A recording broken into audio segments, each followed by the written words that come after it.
Baik, Assalamualaikum warahmatullahi wabarakatuh. Selamat siang. Hari ini kita akan membahas tentang peluruhan radioaktif. Jadi sebelum UTS kita sudah membahas tentang sejarah inti, sifat-sifat inti, kemudian ada juga tentang energi inti. Dan setelah UTS ini materinya itu akan berfokus pada radioaktif, jenis-jenis radioaktif, kemudian detektor radioaktif, dan juga reaksi inti dan kemudian aplikasi dari fisika inti.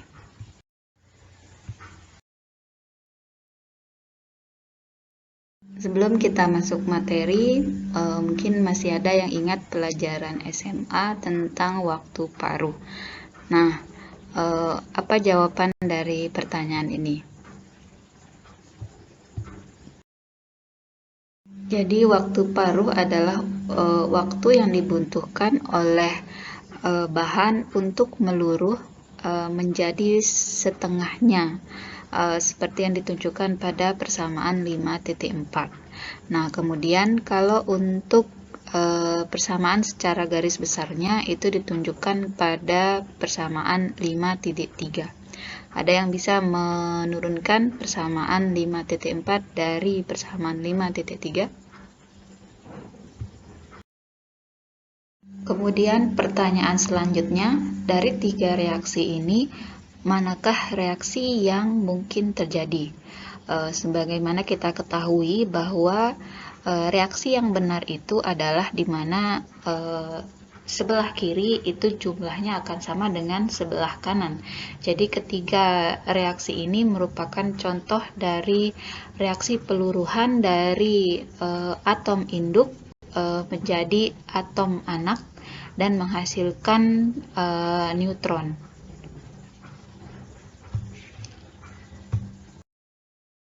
Jika kita bicara tentang stabilitas inti, biasanya atom dengan N dan Z ganjil itu akan bersifat tidak stabil, kecuali untuk atom hidrogen, litium, boron, dan nitrogen.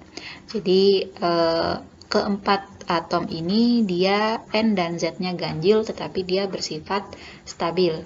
Nah, kemudian yang bersifat stabil itu biasanya perbandingan N per Z-nya itu sama dengan 1 sampai dengan N per Z-nya sama dengan 1,5. Kalau kita plotkan dalam grafik, maka tampak di sini bahwa kebanyakan inti yang stabil itu dia berada pada garis di atas garis N sama dengan Z. Jadi di sini N sama dengan Z itu diplotkan berupa garis berwarna biru. Mengapa bisa terjadi peluruhan inti atau radioaktivitas? Maka peluruhan ini adalah usaha yang dilakukan oleh inti dari yang tidak stabil menjadi stabil. Hasil yang dia peroleh itu ada yang berupa alfa, gamma, elektron, neutron, proton, bahkan sinar X. Jadi ketika dia meluruh, dia akan menghasilkan inti baru yang kita sebut sebagai inti anak dan juga menghasilkan alfa, beta, gamma, dan seterusnya. Contoh dari radioisotop yang mengalami peluruhan itu adalah contoh karbon 14, karbon 13, dan karbon 11.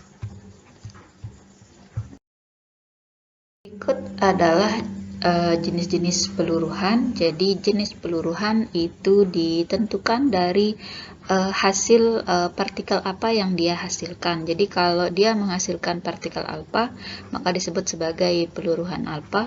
Kalau dia menghasilkan elektron, kita sebut dia sebagai peluruhan beta. Di sini dijelaskan mengenai mekanisme reaksinya dan deskripsinya. Pada pertemuan hari ini kita akan membahas tentang alfa dan beta, kemudian minggu depan jenis-jenis peluruhan yang lain.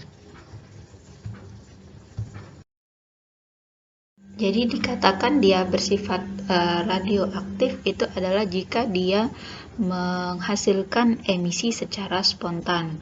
Jika tidak secara spontan, maka tidak disebut sebagai radioaktivitas.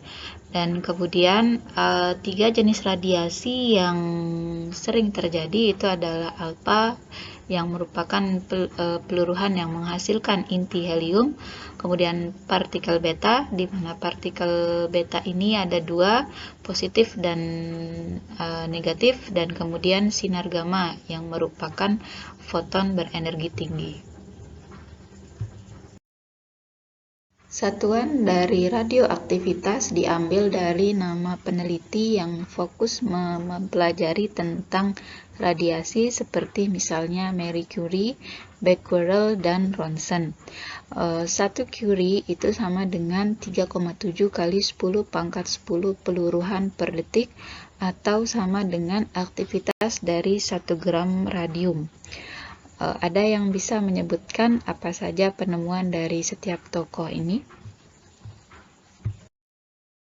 Kemudian ada istilah faktor bobot radiasi dan dosis ekuivalen. Ini berkaitan dengan seberapa bahaya radiasi terhadap tubuh manusia.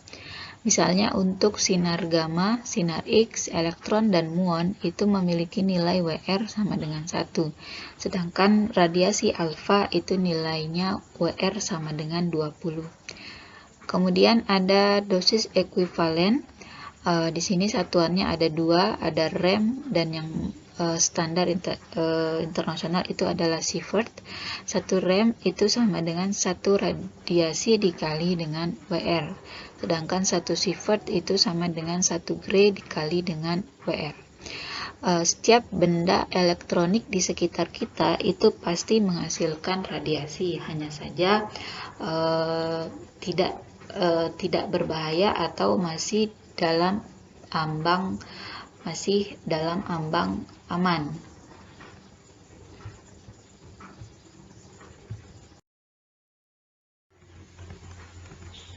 Jika kita plot grafik N versus Z, maka isotop yang berada di daerah arsir hijau itu akan cenderung memancarkan partikel betamin, sehingga N-nya akan berkurang 1 dan Z-nya akan bertambah 1.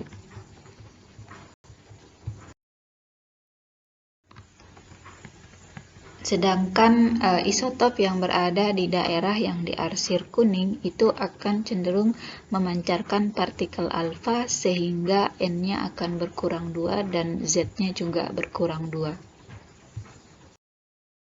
Adalah perbandingan dari peluruhan alfa, beta, dan gamma. Jadi alfa itu adalah inti helium tanpa elektronnya. Kemudian peluruhan beta itu akan menghasilkan elektron atau positron, sedangkan peluruhan gamma itu akan menghasilkan foton berenergi tinggi. Sehingga kalau untuk alfa itu muatannya itu adalah plus 2Q, sedangkan kalau untuk foton dia tidak bermuatan. Kemudian jika ketiga partikel ini berada dalam medan magnet, maka dia akan berperilaku berbeda.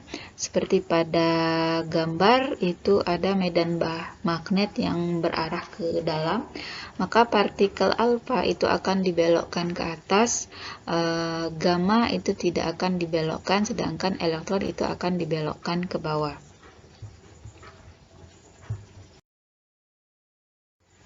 Ini merupakan perbandingan dari kekuatan radiasi alfa, beta, dan gamma. Jadi kalau partikel alfa itu dia tidak dapat menembus kertas, beta itu tidak dapat menembus aluminium, sedangkan partikel gamma itu dia bisa menembus kertas dan aluminium tetapi tidak bisa menembus timah. Partikel radioaktif yang berbahaya untuk tubuh yang berasal dari luar itu adalah partikel beta dan gamma, karena dia bisa menembus kulit dan masuk ke organ. Sedangkan partikel alfa itu dia tidak berbahaya karena dia tidak bisa menembus kulit. Tetapi jika partikel alfa sudah ada di dalam tubuh, maka dia akan sangat berbahaya karena dia tidak bisa keluar dari kulit kita. Tetapi kalau beta dan gamma itu bisa keluar sehingga tidak terlalu berbahaya dari dalam tubuh. Ini contoh dari peluruhan alfa di mana atom induk itu adalah radium yang meluruh menjadi atom anak berupa radon dan menghasilkan partikel alfa. Karena jumlah partikel dalam inti radon lebih sedikit dari radium, maka ukuran dari inti anak itu lebih kecil dari inti induk. Selain menghasilkan alfa, reaksi ini juga menghasilkan energi disintegrasi yang disebut sebagai Ki, yang nilainya itu bisa dilihat dari persamaan, dan nilai Ki ini bisa digunakan oleh partikel alfa sebagai energi kinetik. Nilai Ki ini bisa bernilai positif dan juga negatif. Kalau dia bersifat positif, itu artinya dia melepas energi, disebut sebagai reaksi eksotermik seperti yang dicontohkan pada slide sebelumnya. Kemudian kalau dia Q-nya negatif, maka disebut sebagai reaksi endotermik, yang dimana reaksi itu membutuhkan energi.